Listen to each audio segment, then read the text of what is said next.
By way of a quick introduction to Carclo, we are a fully listed public company. We have a market cap right now of about £125 million. You'll see from the note that hopefully you all have that our shareholder base is a real blue chip shareholder base. So people like Henderson's and Schroders, Aberforth are the major shareholders, and a very stable shareholder base to boot.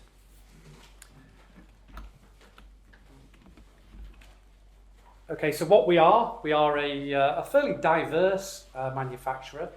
We operate globally. At our heart, we are plastic injection molders. So with that, we actually have some other related areas. So we're involved in design, as you might expect, on the automotive lighting side. But actually, the biggest part of our business is in the medical world, where we're making billions of normally disposable medical components. Our history is very old, and actually in 35 minutes I couldn't cover the history of Carclo. We can actually work our origins back to 1773, so certainly older than me. Personally, I've been in Carclo probably for half of my working life, so almost 20 years. I've been CEO for the last 4 years. And anybody that's followed us will know that in the last 10 years we've had a very checkered history.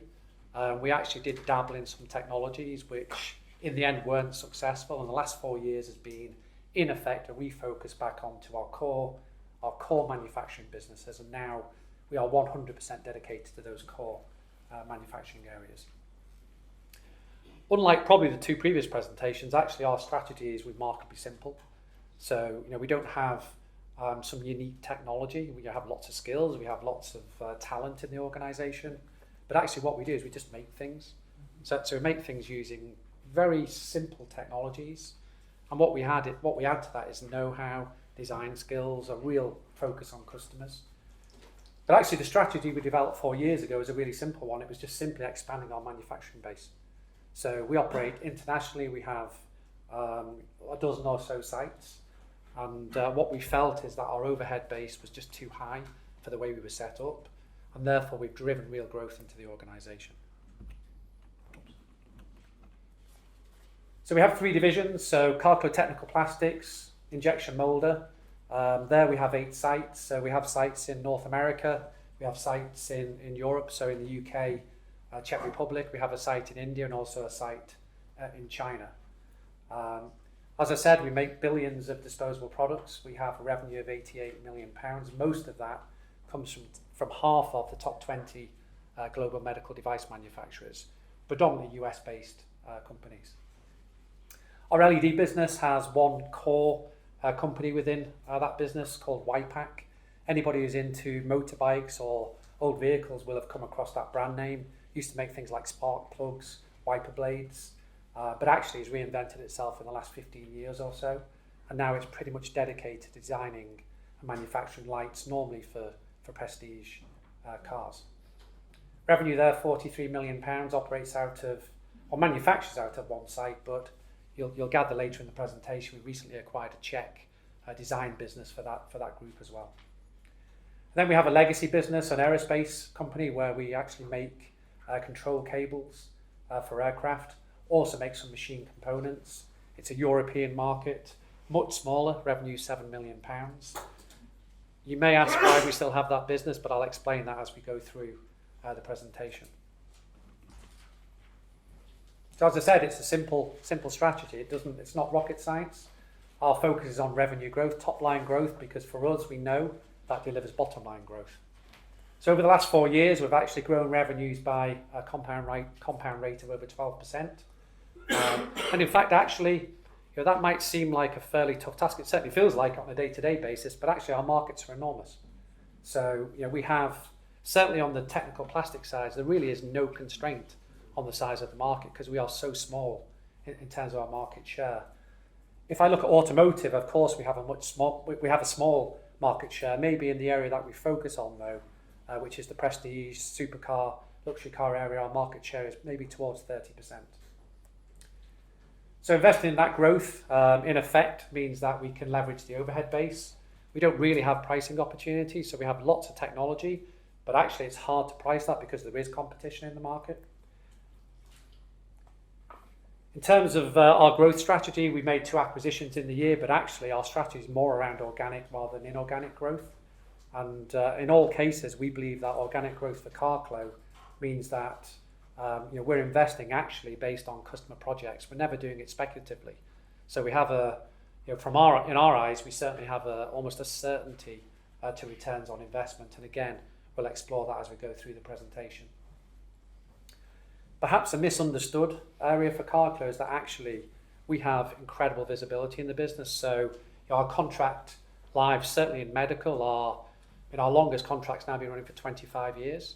And actually it's incredibly difficult for somebody to take it from us because of the know-how you build in that length of operation. If I think of the automotive side, where generally automotive doesn't seem like a sexy business, but actually our typical contract life is towards 10 years. So around 3 years of design and around 7 years of manufacture. So with those kind of 2 kind of cores to the business, we feel that we have almost a very high degree of visibility into the future. So we did have our results in the last week or so, and just some highlights. I won't read it all out to you, but obviously fairly significant growth in revenues. And actually, we need to put that into context. So our revenue now is £138 million. But actually, over that 4-year period, our revenue's actually grown from 87 million. So fairly good growth in the business. Underlying operating profits have increased by 25% in the year to 12.5 million. Again, 4 years ago, that was 5.6 million. And underlying PBT increased by 26. And again, 4 years ago, that was a 3.2 million number. So we're starting to build in Carclo a track record of delivering numbers. And again, anybody that's followed us for a longer period will know that perhaps in our longer history, that was probably more of an issue for Carclo. So I think the share price increase that you talked about earlier is really based on starting to deliver on the promises that we made 4 years ago. And in actual fact, I think in terms of both numbers and the strategic targets we had, I think everything was ticked, and therefore investors are very comfortable about the direction we're headed in. In terms of acquisitions, we bought 2 companies during the year. So we bought a prototype business based in the US, but just outside Boston, for £4.6 million, and also a Czech design company for the automotive side of the business for £1 million, literally on the 31st of March. Okay, this is where I'll probably end up out of my depth. I've got Robert, my FD here, and afterwards, if there are any questions, I'm sure Robert would rather field some of these certainly than I would. So the reason I'm going to talk about pensions and dividends is for anybody that knows Carclo, these are really hot subjects. So at the half year, Carclo actually, in effect, cancelled dividend payments. And it was actually in the press, so it was in the FT and other areas. So I thought rather than leave it as a hanging question, we could just cover these issues up front. So I said Carclo is an old company. We have a very long, mature, closed defined benefit pension scheme. You see the size of the scheme. It's actually, from both an asset and liability perspective, bigger than the market cap of the company. If you want, it's our 4th division. And actually, again, we're not unique in this, but perhaps we had a slightly unique outcome. All of these pension schemes depend absolutely on corporate bond yields, because corporate bond yields are used to discount pension schemes. And what we had post-Brexit is a crash in corporate bond yields just before our half year, which meant that on a liability basis, our pension scheme deficit increased significantly. We have a unique set of circumstances in that we're paying dividends like every company would out of distributable reserves. And we had a deficit, in effect, that became higher than those reserves, and we had to legally cancel a dividend. So, bit of a technical area, but that was certainly a kind of a piece of news flow that was obviously negative for Carclo. I mean, since that time, we actually have seen corporate bond yields improve slightly. We've seen our deficit reduce such that at year end we had relatively modest increase on a year-on-year basis in terms of pension deficit. So just over £8 million. Corporate bond yields are probably still all over the place. So frankly, any PLC has got a defined benefit pension scheme.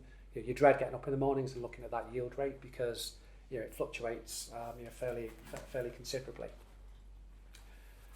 So in terms of the management of this pension scheme, actually all of our investors recognise that this is a very well managed pension scheme. We have almost hedged investments now, so from a real basis there are relatively modest fluctuations in the pension position, but it's out there. This was a reason why Carclo's dividend was cancelled last year, which really takes me into the more positive side of this. So our reserves have increased fairly significantly in the last financial year. Robert and the team, in effect, increased the reserves through an accounting opportunity, and therefore the board has intimated its intention to begin repaying a dividend in the next financial year. So I think for many of you guys, dividends will be fairly important on an investment basis, and we recognise that, and it's absolutely the board's intention to begin paying a dividend again. Back to the business, back to the day job. So technical plastics, our markets and USPs, we're operating in an enormous market worth at least £25 billion. The market itself is growing by 10% compound. Why is that? And it's the answer to that's fairly simple: population growth, population wealth, improvements, increases in healthcare provisioning. It just drives the market. So here in China, different statistics, but typically we believe that the market in China is growing by around 30%, which is just a classic example of what would drive market growth.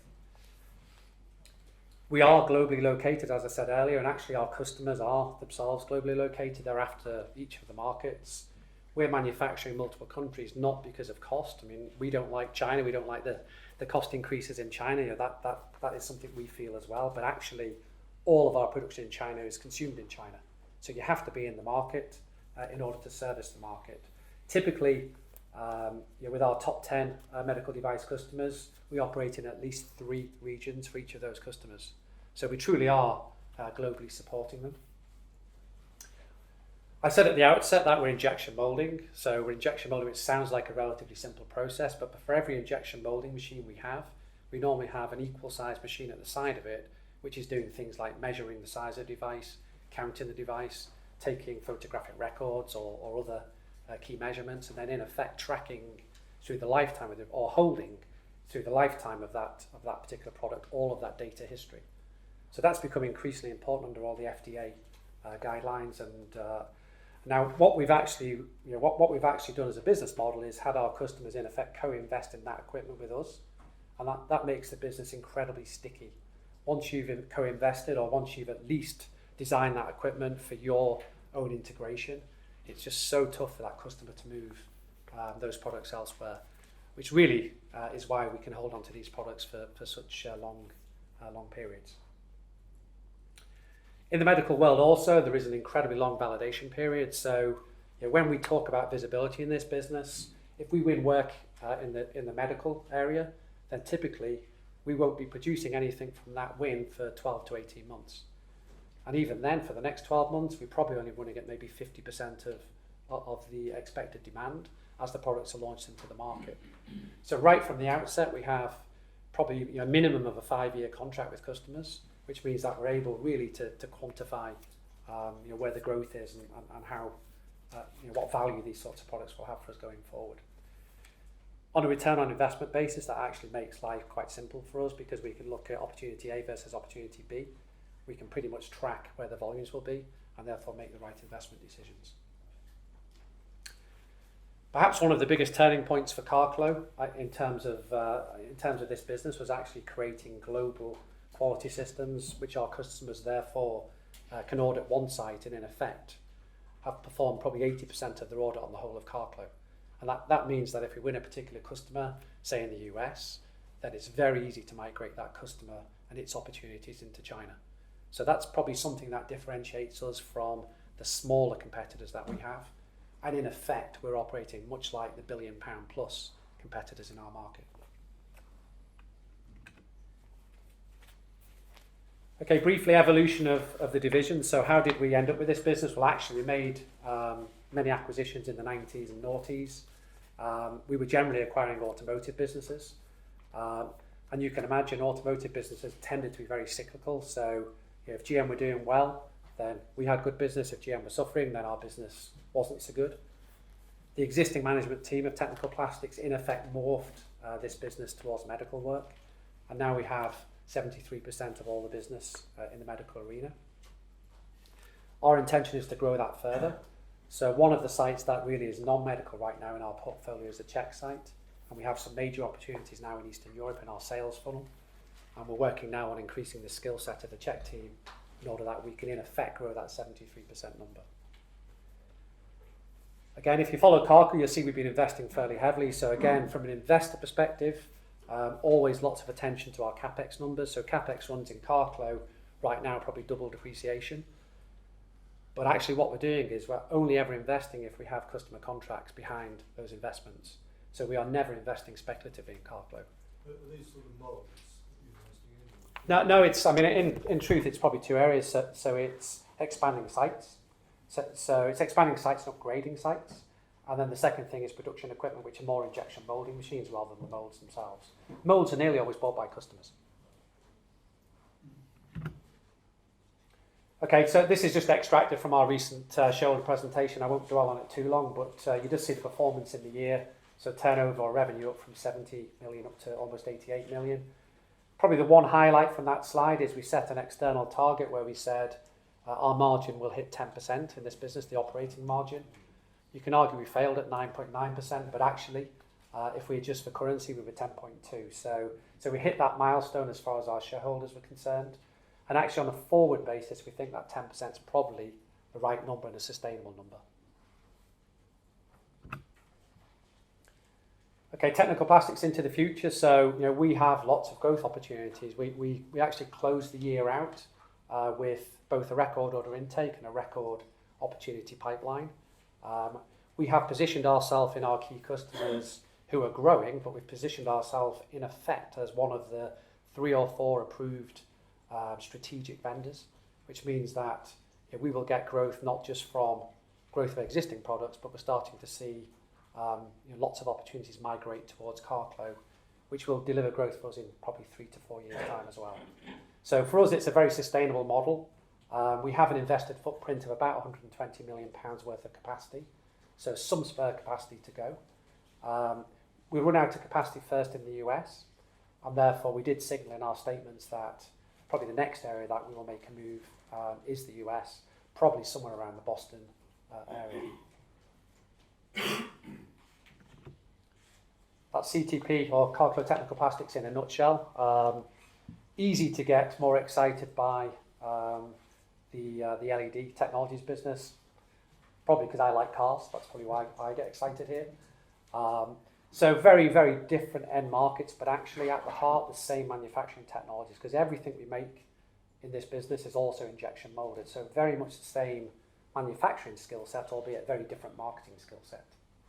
So here, traditionally, we've operated in the supercar luxury markets.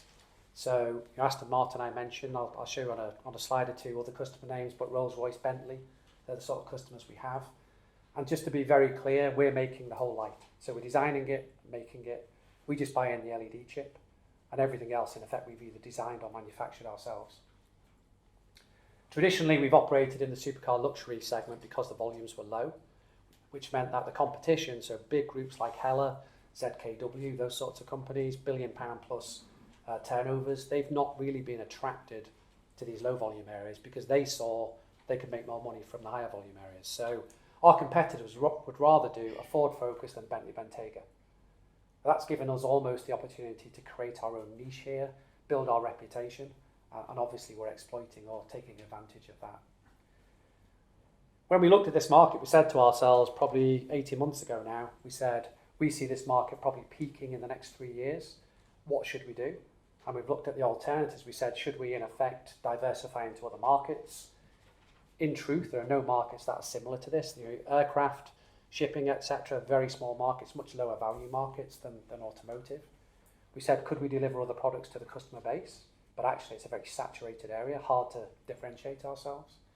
So we ended up looking back at our existing market and saying, what other niche could we carve out? And there are many cars, probably in Europe, 30 growing maybe to 150 over the next few years. That sit in this mid-volume sector, so 10 to 30,000 vehicles per annum.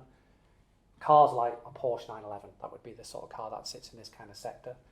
For us, that's a cheap car, but actually it's a car that really suits our skill base. It has the same need for design, flair, and also, in everybody's eyes, low volume manufacturing.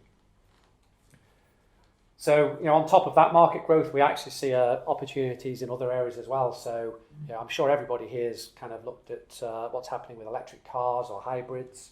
Certainly in London, lots of people are thinking of that kind of thing. And what we're seeing there are not just mainstream manufacturers with vehicles in those segments. We're seeing startup companies as well, wanting to offer vehicles in that segment. People like, it's obviously a few years ago, but people like Tesla entered the market. Well, there are many others that also intend to do the same thing. Their target volumes are right in this sweet spot. And we are, as YPAC, we're the only UK supplier of lights to this particular market area, and our focus is 100% in this area. None of our competition target this market in the same way.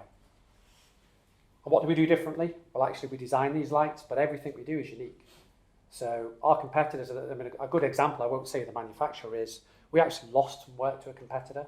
So we actually lost a pre-design piece of work. It was for a very nice sports car. Our competitor actually said in the end, once they did all of the design work, they said, but you have to use this light module. This weighs an extra kilo, 2 kilos. The customer didn't want that heavy module. They came to us and said, could we do it? Very late on in the day, and we designed the same module, we designed the same efficiency using something that weighs about 100 grams. So that's absolutely fit for purpose for this customer. It's what differentiates us from those guys. Evolution. So I had to actually look at this for tonight's presentation. I wanted to see what was the first car that we actually did. It was actually a stoplight for a Cadillac. God knows how we won that from the UK, but actually it's quite an ugly car, but it was the first use of LEDs from Carclo. It was in 1995, so relatively recently, and since then, we picked up know-how there, we developed products, and now customers include some of the names I mentioned, but those that I didn't: McLaren, Lamborghini, Porsche, cars that are using YPAC lights that launched in the last 12 months: Bentley Mulsanne, Bentley Bentayga, Aston Martin DB11, McLaren 570S. And within those customers, we actually have a very large market share. So in some cases, we're exclusive. In others, we have maybe 60% type market share. So, reputation building. We are probably one of 3 lighting companies in Europe that have an A rating from VW, which is really the kind of pinnacle of quality audits. So we're right up there with the very best in this area. And that allows us to have a fairly easy job of convincing customers to use us. It's obviously complex and never straightforward, but that quality rating does make a big difference. Like the rest of Carclo, we've had to invest, we've had to create capabilities. So making a Cadillac stop lamp is rather different than making a lamp for a DB11. And with that, over the last 4 years, we've invested fairly extensively in moulding, coating, gluing, various welding techniques, metallization, such that right now we have exactly the same capabilities as all the big guys. There is nothing that we can't do that they can do, albeit on a different volume level. So in terms of the market move into higher volume or mid-volume premium cars, so the 30,000 plus, we've actually now got 3 programs that have all been won in the last 18 months. It will transform this business. So a single car in production can deliver in a range of probably 4 to 10 million pounds worth of sales in production. Now you map that onto Carclo, with our turnover, then each car can give us 7-8% type growth. So there is a massive opportunity ahead for Carclo, and some of that opportunity reflected in the note that should be hopefully on all of your chairs. Again, snapshot. So revenue in this business 43 million. Robert and I actually, when we first started this strategy, we actually shoved our heads above the parapet and said, when we had a turnover about 24 million in this division, we said to our shareholders, within 5 years we'll double this. So we're 4 years into that, we're just short of doubling the turnover, and with that, our profits have more than doubled in this business. We've sustained margins, and actually, a key component of this business is there is no move to lower margin products by going into mid-volume. So we're very confident. We've modelled all of this. We absolutely understand the margins. we will actually enhance our margin as we move into these higher volume cars, not reduce the margin. Now, of course, with this, it's been investment, and the latest investment that we've announced is an expansion of our manufacturing site in Buckingham. So we're building a warehouse on our site, which will give us expansion capability within WIPAC. So right now, as well as doing all the low volume cars, we've got enough space to do the 3 programs that we've won. We will release enough space to do a further 3 programs. And our target is to win 1 mid-volume car per year. Now, what we'll do is try and do that for the next 3 years. Thereafter, we do think that we can, in effect, grow exponentially, because we then have generated credibility, and no customer is going to give you 2 or 3 programs at the same time. There's probably only 5 customers we can service in this area. So we've set up we've done the groundwork to allow the business to grow significantly, and I think the numbers out there just reflect a modest take-up of WIPAC's capabilities. We think it could be higher if we're capable of servicing those customers. Okay, covered some of these things already, but so mid-volume cars for us enter production a small amount in 18, but actually a much larger amount in 19, and by 2020 we've got the full contribution from those first 3 programs. I've talked about targets.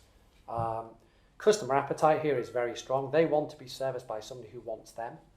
And again, in this market, if I am VW and I'm thinking about Audis and Lamborghinis, then I have to bundle a set of lights for a Lamborghini Aventador with a Volkswagen Golf in order that somebody will make them for me. Now, that's not perfect for designers. That's not perfect for your £500,000 car. They want someone who absolutely wants that business, and that's what we are. So customers see our appetite, see our design capabilities, and in effect are dragging us into this market, whether we want to be there or not. Okay, so acquisition for us was about acquiring people. So in the UK, we're the only lighting company. There aren't many lighting engineers out there. And our only way of recruiting in reality in the short term was to buy something. So we in effect bought 30 odd people in Ostrava in Czech Republic. We know that company really well. We already operate in Czech Republic, so we know the market well. And it gives us access to, in our eyes, an unlimited pool of talent, because there are many, many automotive companies within 40 miles. There's probably 1,000 plus skilled people within 40 miles of where we are. So that will allow us to grow. It does give us a footprint in the European Union, which strategically may be important to us. I said in the intro, electric cars for us are something that's very interesting. We are seeing lots of appetite for people to build electric cars, new entrants to the market, and they're coming to us, and in some cases we think exclusively to us, because probably nobody else really wants those low volume vehicles. So there is an opportunity there, albeit we haven't won anything yet in that sector. Okay, I don't say a lot about aerospace, and it's not that we don't value this business, but actually we have, I would hate this to be printed, but we have a cash cow in the group. So we have a business that requires little management time, no real change in strategy. It produces a free cash flow of somewhere around £1.5 million a year, and that broadly matches our pension scheme recovery payments. So for us, we have a nice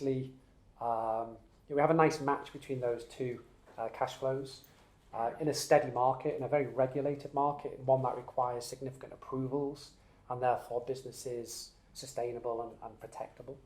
Our major client there is Airbus, so we're linked to quite a few of the Airbus programs. We have both a new build interest and an aftermarket interest from this business.